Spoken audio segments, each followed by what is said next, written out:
Hi everyone, Rabbi Abram here from Congregation Beth Shalom, and gave this sermon on December 18th.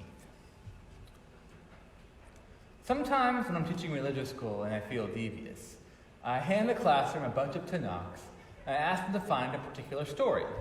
If the class is acting up and I feel they need a little discipline, I will then ask them to find the story of Hanukkah in the book of Maccabees.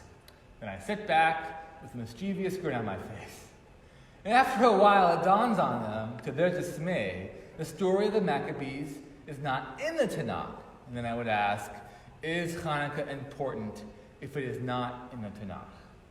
Well, the Talmud scholars felt that it was important, so much so that they include their own unique ending to the Hanukkah story, which is not found in the book of Maccabees.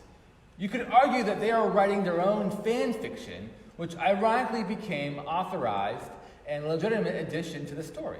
This makes the Talmud scholars the most successful nerds that I know of. I haven't ever heard of fan fiction becoming canon before. Anyways, they explain in the Talmud, after the Greeks defiled the temple, the Hasmoneans searched and found one cruse of oil which contained sufficient oil for one day's lighting. Yet a miracle occurred when they lit the lamp, and it stayed lit for 8 days. And so we just spent the last 8 days celebrating that miracle. I believe we're also celebrating an expression of Jewish creativity. And while I am hesitant to steal the Maccabees' thunder, I happen to believe that there is a more important miracle happening here other than an oil-based one. During this time, Jews are living in a world that has become Hellenized, which means influenced by Greek culture and religion. And while there was a polytheistic cult at the temple, which the Jews were not too happy about, and the Maccabees were waging a military campaign against the Seleucids and other Jews, Judaism was still receptive to Hellenistic practices. In fact, Jews at the time were both creative and flexible in embracing two worlds. We see this specifically expressed through the coins they minted at that time period. One in particular says in Hebrew, Matisyahu, high priest, council of the Jews, on one side. And on the other side, it's in Greek, which says King Antigone. Jews in the Hellenized world were attempting to define themselves with dual identities, Judaism and Hellenism. This is an incredible miracle because most communities at that time could not handle multiple identities. Ironically, the Greeks especially. Antiochus makes a rule that everyone must participate in Greek culture and practice Greek religion. Antiochus is forcing one identity onto everyone, which in turn is forcing countless unique cultures and religions to be forgotten. Whether Jews embraced Hellenism, hid their Judaism, or resisted Antiochus, it was all enough to keep a cogent and coherent Jewish religion going throughout this time. And that's the miracle, that Judaism is resourceful, creative, and resilient. In this week's Torah portion, Maketz, we see a similar miracle. Maketz is about Joseph's own creativity and resourcefulness. Joseph is also facing a changing world.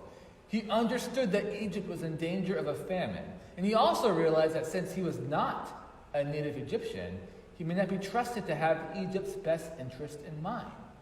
Joseph needed to adapt to the situation if he wanted to save Egypt. In order to be accepted by the Egyptians, he had to integrate himself into Egyptian society. So complete was his transition that he changed his name from Joseph to Zaphenath Paneah, and he married an Egyptian, Asenath, who was a daughter of an Egyptian priest.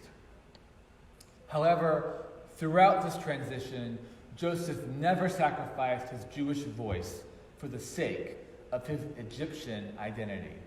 When his brothers came to Egypt from Israel starving, he saved them. He provided a place for his family to live on in Egypt. Joseph didn't see himself as just Jewish or just Egyptian. He found a compromise between both his identities. And Joseph's creative solution saved the Israelites. Now, here in Alaska, it's hard to imagine the world of the Hellenized Israel and ancient Egypt, especially with all of this great snow we are getting. I believe Judaism in Alaska is its own example of Jewish creativity. COVID has not been easy on any community. However, I believe that thanks to our resilience and dogged determination, we have come together in meaningful ways through our online platforms. Even with a vaccine in sight, we cannot lose vigilance. It's more important than ever to continue our COVID-safe practices and continue to be a thriving and supportive community as well. And as Alaskans, like Joseph, we adapted to our situation and found a creative solution around our problems. And I want to add a big thank you to our Hanukkah lighters this year. I believe we've started a new yearly tradition. Anyways, I believe that our tradition is both commanding and inspiring us to continue Judaism's tradition of creativity. Being creative does not just mean being artistic.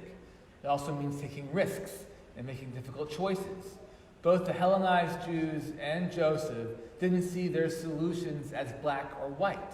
They operated within the shades of gray.